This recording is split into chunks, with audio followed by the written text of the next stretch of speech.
প্রথম কথা, ও যদি মনে করে অযোধ্যার বাবরি মসজিদ, যেটা তারা বলে সকল বাবরি মসজিদ, সেই জন্য করে, তাহলে সেখানে আপত্তি।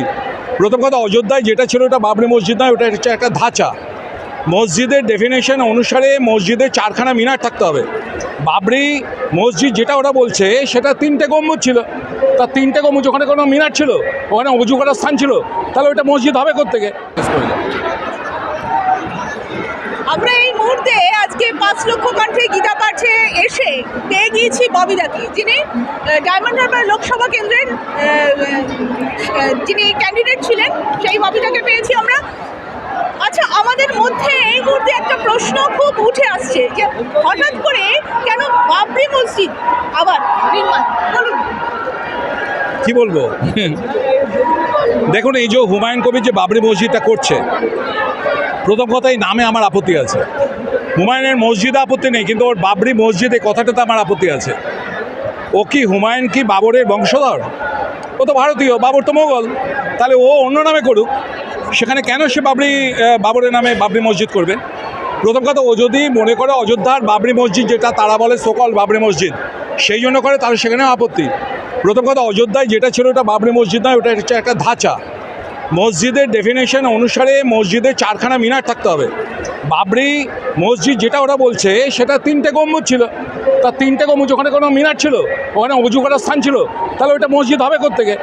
এইটা বিক্রমাদিত্যর আমলে বিক্রমাদিত্যের তৈরি করা মন্দিরকে বাবরের সেনাপতি মীর বাকি ভেঙে ওই বাবরি ধাঁচা তৈরি করেছিল।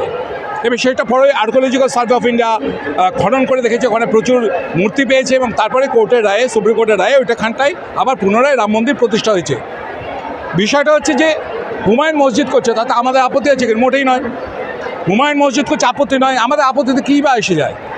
এখানটায় সুপ্রিম কোর্টের অর্ডার অনুসারে কোনো পাবলিক প্লেসে কেউ ডিস্ট্রিক্ট অ্যাডমিনিস্ট্রেশনের অনুমতি ছাড়া সে মন্দির বা মসজিদ করতে পারবে না, কোনো ধর্মীয় স্থল করতে পারবে না। আর কেউ যদি নিজস্ব জায়গায়ও করে, তার জন্য ডিএমের পারমিশন লাগবে। সুপ্রিম কোর্টের অর্ডার আছে, কেরালা হাইকোর্টের অর্ডার আছে, প্রচুর এভিডেন্স আছে, ওয়েস্ট বেঙ্গলের আইন আছে 1985-এর।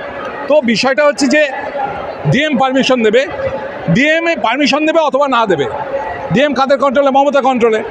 তাহলে যদি ওখানে হুমায়ুন মসজিদ করে, তাহলে তার জন্য মমতার লায়াবিলিটি, কারণ মমতার ডিএমই তাকে পারমিশন দিয়েছে।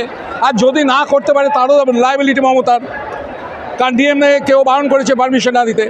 সুতরাং মমতা যে এই যে খেলাটা খেলছে, যে লোককে দেখিয়ে দিচ্ছে যে হুমায়ুনকে আমি সাসপেন্ড করেছি বাবরি মসজিদ করবে বলে, এবং হুমায়ুন এখানে যে লোকজন করছে, ও নিজে বলছে পুলিশ প্রশাসন আমাকে হেল্প করছে, এটা মমতা ব্যানার্জির পুরো নাটকবাজি।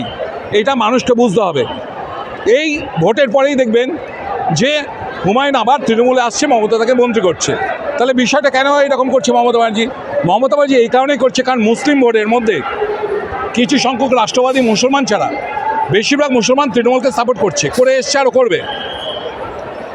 এবার ওর দরকার হিন্দুত্বের ভোট। যদি হিন্দুত্বের বাতাবরণ একটা তৈরি হয়েছে, আপনি দেখেছেন 5 লক্ষ এই ব্রিগেডের সমাগমে, আমার তো মনে হয় 5 লক্ষের অনেক বেশি মানুষ এসছে, স্বতঃস্ফূর্তভাবে এসছে। তারা পলিটিক্যাল পার্টির মতন গাড়ি ভাড়া টাকা নিয়ে তারা আসেনি। তো সেইটা দেখে মমতা রীতিমতো শঙ্কিত। এই জন্য মমতার দরকার 10 to 15% হিন্দু ভোট। তাহলে মমতা হিন্দুদের কাছে এইটাই উপস্থাপিত করছে, দেখো উগ্রবাদী হুমায়ুনকে আমি সাসপেন্ড করেছি। তাতে হিন্দুদের মধ্যে সেকুলার পার্সন আছে, হিন্দুদের মধ্যে সফট হিন্দু আছে, তার 10 to 15% পেলে, আর ওখানে 25% মুসলমান পেলে, ও 40-45% পেয়ে যাচ্ছে, আবার ক্ষমতায় চলে আসবে, সোনায় সোহাগা হবে। এই জন্য মমতা এই নাটকবাজিটা করছে। প্রথম কথা, আপনাকে আবার বলে দিচ্ছি, রিমাইন্ড করছি, অযোধ্যাতে বাবরি মসজিদ ওটা মসজিদ নয়, কারণ ওতে মিনার কোনো নেই, ওতে অজু করার কোনো স্থান নেই। দ্বিতীয় কথা হচ্ছে, এখানে হুমায়ুন মসজিদ করলে আমাদের কোনো আপত্তি নেই, নামে আপত্তি। যে হিন্দুদের হত্যা করেছে, হিন্দু মেয়েদের ধর্ষণ করেছে, হিন্দুদের মন্দির রেখেছে, সে বাবরের নামে পুনরায় এখানে মসজিদ হতে পারে না। 3 নম্বর হচ্ছে, হুমায়ুন বাবরের বংশধর নয়, ও হচ্ছে ভারতীয়। তার ভারতীয় কোনো মুসলিমের নামে করুক বা আল্লাহর নামে মসজিদ করুক, কোনো আপত্তি নেই। এবার মসজিদ করা বা না করা পুরো লায়াবিলিটি মমতা ব্যানার্জির, কারণ ডিএমের পারমিশন ছাড়া নিজের জমি থেকে মন্দির বা মসজিদ করতে পারবে না, এবং ডিএম হচ্ছে মমতা ব্যানার্জি। তাই মসজিদ হলেও মমতার লায়াবিলিটি, আর মসজিদ না হলেও মমতার লায়াবিলিটি। অন্য দলের বা অন্য কোনো মানুষের এখানে কোনো সমস্যা নেই, বা কোনো বিরোধিতা করার জায়গাও নেই।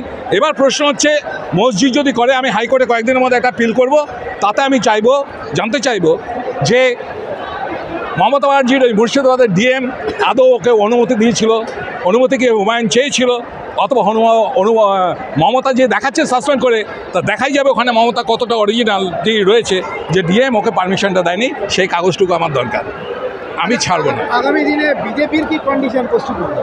কিসের? বিজেপির পশ্চিমবঙ্গে কি কন্ডিশন বলে? আজকের এই সমাবেশ থেকে আপনার মনে হচ্ছে যে রাষ্ট্রবাদী চিন্তাধারা কোনো কমতি গেছে? বিজেপি 26 সালে আসছে, এই পিসি ভাইপোর জিহাদি সরকারকে অবশ্যই উৎখাত করা হবে।